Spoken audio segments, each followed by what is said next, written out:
주보에 나와 있는 대로 오늘 한반도 평화통일 공동 기도 주일입니다. 그래서 평소에 우리가 드리던 예배와 순서가 좀 많이 달라졌습니다. 우리 NCC에서 한국기독교교회협의회에서 세계교회에 제안한 예배 모범을 되도록이면 많이 수용해서 그렇습니다. 특별히 오늘 예배 때 성찬식이 있기 때문에, 그리고 긴 공동기도도 함께 드려야 하기 때문에 증언은 짧게 전하도록 하겠습니다. 남북한 교회는 지난 1989년부터 이 세계교회와 더불어 매년 8.15 직전 주일을 한반도 평화통일 공동 기도주일로 지키고 있습니다. 따져보니까 올해가 벌써 29번째입니다. 이 주일은 한국기독교교회협의회가 1988년 2월 29일에 발표했던 민족의 평화와 통일에 관한 한국 기독교의 선언에 따라서 지키기 시작했습니다. 이 선언은 분단 50년째가 되는 1995년을 평화 통일의 희년으로 선포하고 이의 실현을 위해서 한국교회가 노력하자고 했습니다. 하지만 분단이 50년이 지났고 또 60년도 지났고 올해로 72년이 되었지만 남과 북은 전과 다름없이 분단되어 있고 한반도에는 여전히 평화가 아닌 전쟁의 기운이 가득합니다. 특히 올해는 그 어느 때보다도 위기감이 고조되어 있습니다. 요 며칠 북한과 미국 사이에 오간 말폭탄이 그냥 말의 폭탄으로 머물지 아니면 진짜 폭탄 공격으로까지 나아갈지가 큰 문제입니다. 전쟁이냐 평화냐, 한반도는 지금 그 기로에 서 있습니다. 하지만 제가 감히 제 희망을 섞어서 전망하자면 한반도 8월 위기설은 그냥 설로 끝날 것 같습니다. 여기서 아멘 하셔야 되는데. 예. 제 경험상 이제껏 한반도가 이만큼 긴장이 고조됐던 적은 없었던 것 같습니다. 그래서 실제로 주식값이 한국과 미국에서 요동치고 사람들이 금도 사재기 한다는데요. 그래서 다른 때와는 비교할 수 없을 정도로 전쟁의 위감이 극도로 올라가 있지만 그래도 제가 그래서 이 설교를 준비하면서 굉장히 고민하고 여러 자료를 많이 살펴봤는데 하여간 그냥 설로 끝날 것 같습니다. 북한이 핵과 미사일을 개발하는 궁극적 목적은 체제 생존 때문에 있습니다. 그러니까 북한이 살아남으려고 지금 핵과 미사일을 만드는 건데요. 만약에 진짜 좀 썰을 친 대로 과물 포위 사격한다면 북한은 생존 자체가 불가능할 지경에 이를지도 모릅니다.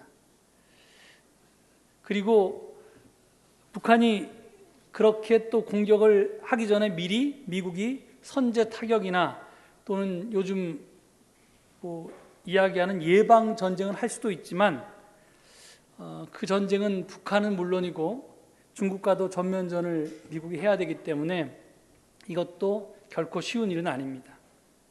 그래서 서로 말폭탄은 열심히 날리지만 진짜 폭탄이 오갈 확률은 적다, 이렇게 전문가들은 전망합니다. 하지만 굉장히 불안한 것은 사실입니다.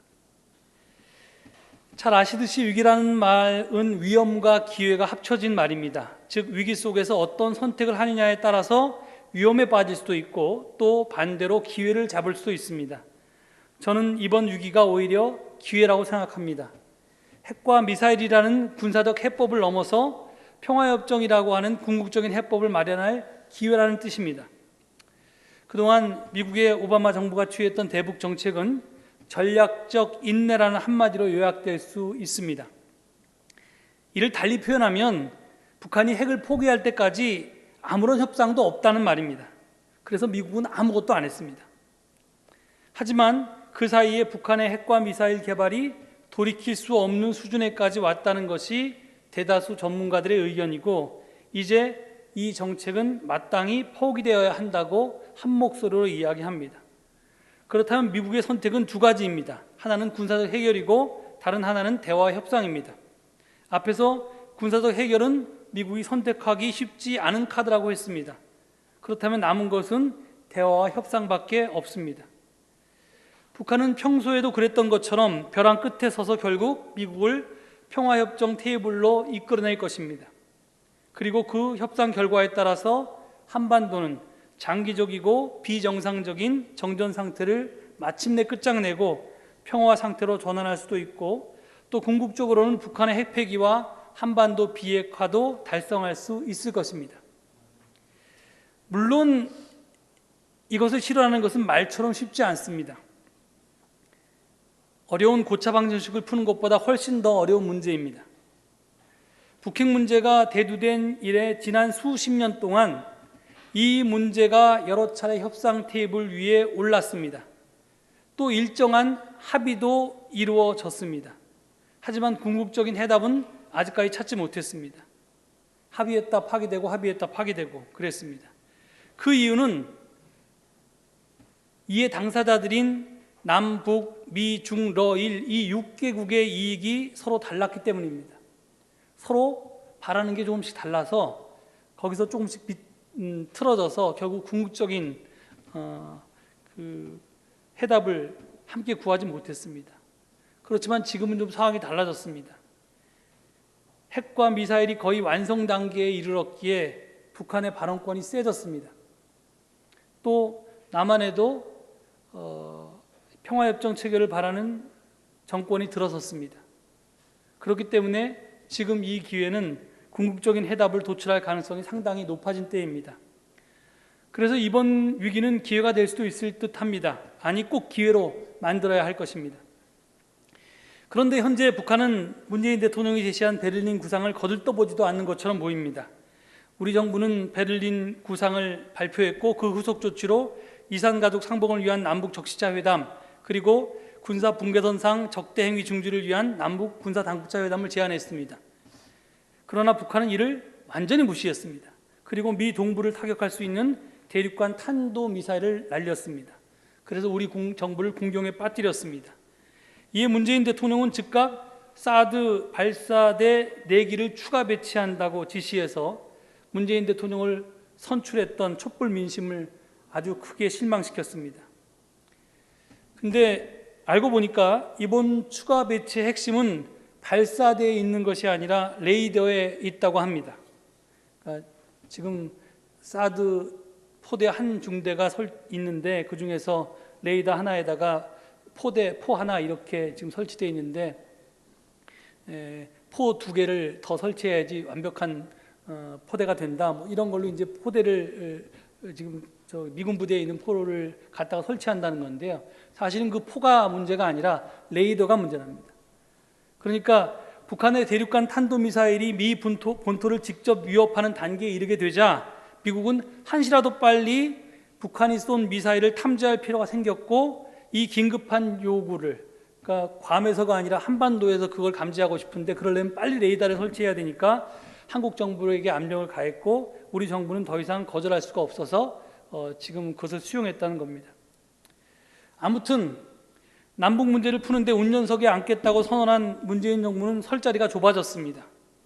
북한은 조선반도 핵 문제는 우리 공화국에 대한 미국의 끊임없는 핵 위협 공갈에 의해서 산생되었다. 그것은 철저히 조미 사이에 해결해야 할 문제라며 남한들어 끼어들지 말라고 이렇게 이야기합니다. 이렇듯 현 상황에서 남한이 당장 협상을 이끌 여지는 별로 없어 보입니다.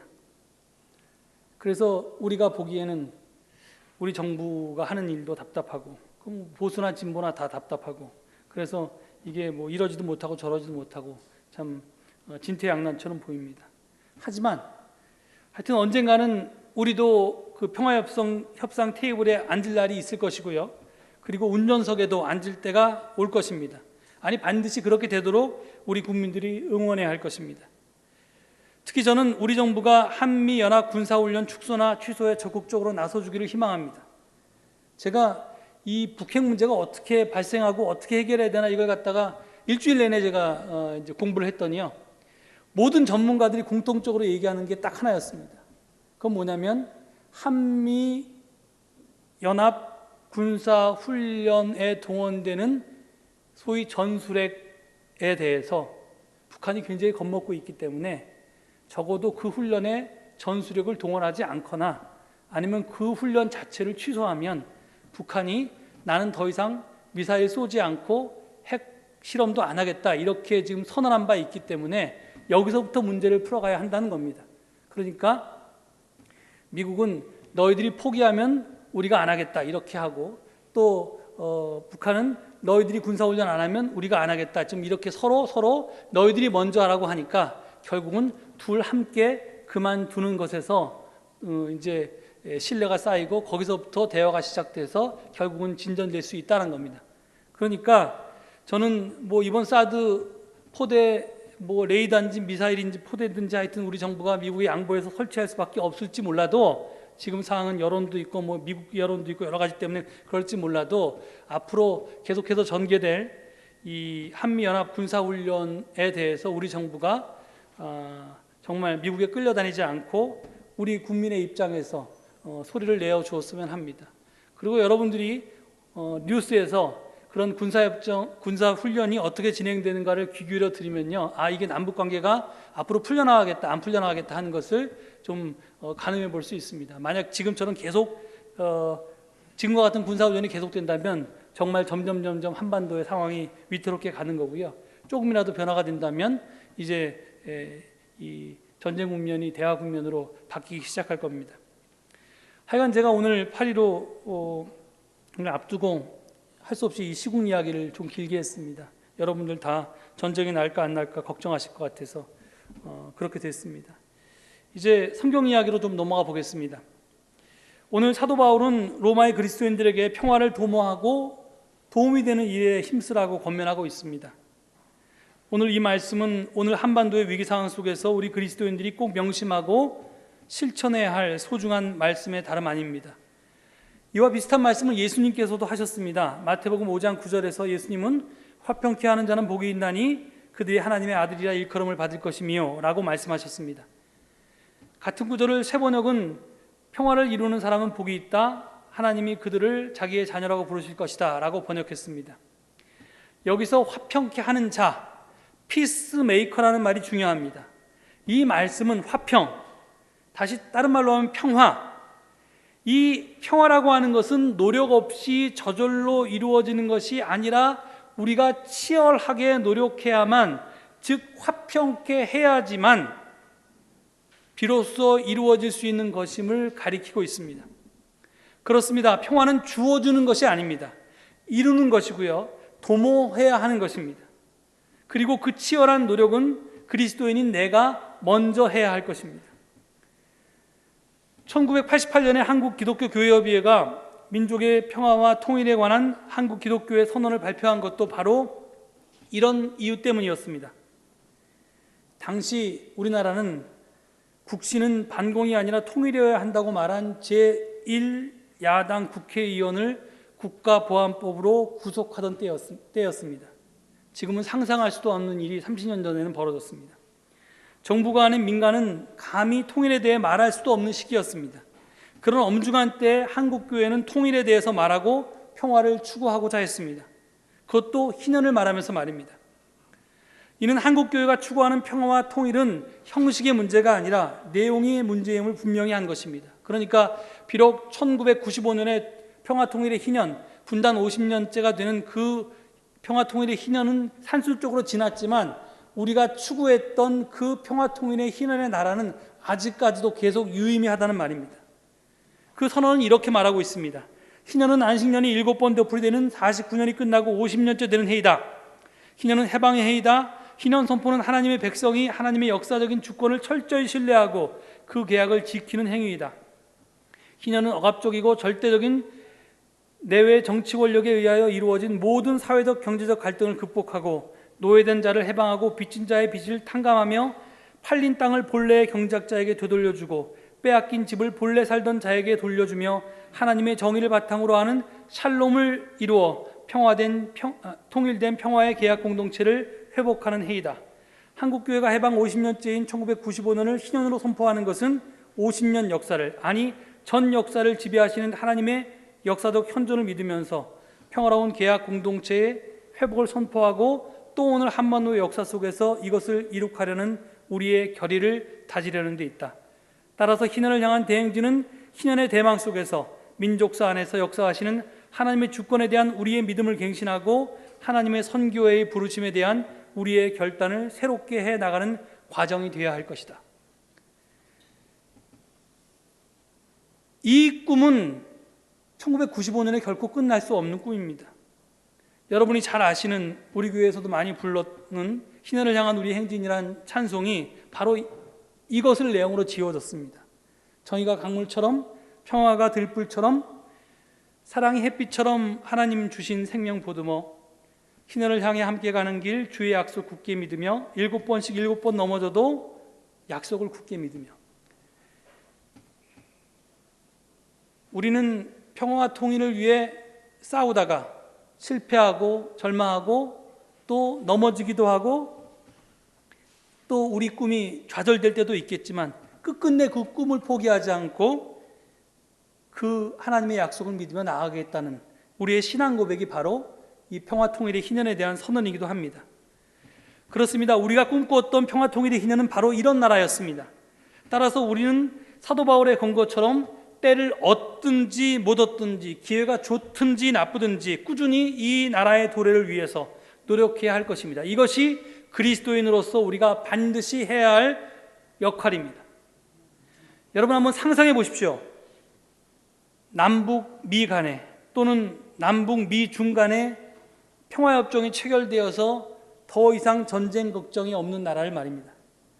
한반도 비핵화가 실현되어서 평화체제가 완성된 세상을 말입니다.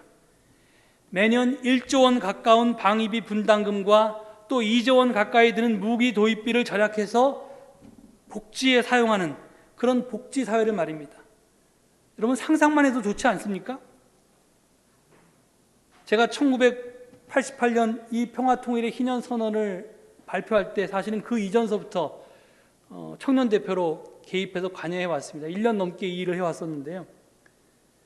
88년에 이것을 2월 달에 발표하고 제 아들이 5월 달에 태어났습니다. 그리고 30년이 흘렀습니다. 제 아들이 세월이 30년 3번 변해서 이제 30살이 되었습니다. 그런데 저는 아직도 분단된 조국, 전쟁의 위험이 상존한 나라에 살고 있습니다. 우리 아들이 태어나기도 전에 이것을 선언하고 이것을 위해서 몸바치겠다고 약속했는데 하나님께 30년이 지나도록 우리는 그 약속을 지키지 못하고 있습니다. 마치 제가 할 일을 제대로 못한 것 같아서 굉장히 죄스럽습니다. 이제 정말 세상을 바꿔야 하지 않겠습니까? 다시 신년의 세상을 꿈꾸고 기도하고 배우고 실천해야 하지 않겠습니까?